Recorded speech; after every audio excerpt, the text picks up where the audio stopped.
told me like, "Hey, Alex, you know what?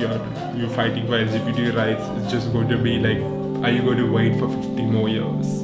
And I said, even if I'm on my deathbed and I see that LGBT rights win in India, I'm ready for it. So basically, my dream was to be a Broadway performer, and I always wanted to, like, since when I was young, I always watched more musicals. So my mom actually introduced me to musicals called A Sound of Music and My Fair Lady. You know, watching that, I was like thinking, hey, I also want to be like them, like these stars who sing, act, and dance.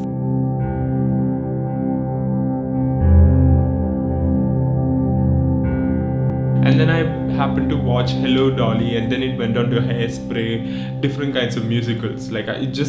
Like for me, it was more like giving me life. So that's when I was like, hey, you know what? I need to shift to Bangalore and all that. You know, I shifted here. Then it was more like a growth of me as a performer.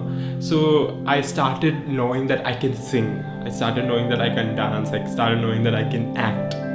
But whenever I used to go for all these musicals, like auditions for musicals, people look at me and say, you know what, you've got that accent, like, you know, that strong Mallu accent, which is actually a giveaway. But then I really longed to be a character in the musical. So since then, after 2 or 3 auditions, I realized that they are only pushing me towards choir because I can sing properly.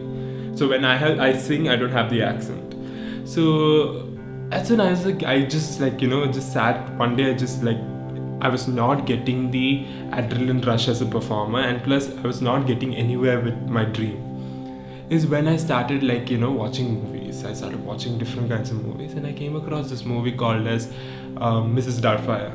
Now, Mrs. Doubtfire is the reason why I was like, when I watched it, I was like, hey, that's Robin Williams in drag. And I was like, hey, if Robin Williams can do drag, then I can also do drag.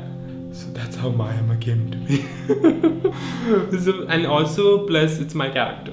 I can do anything. I can make her a widow next day. So she can go from a simple woman to glamorous woman to a widow, and to a bride, and then to an item number girl, to Madhuri Dixit, to anybody. That is how drag is. Drag is like, you know, it's actually making your imagination come alive, and that is really powerful for me.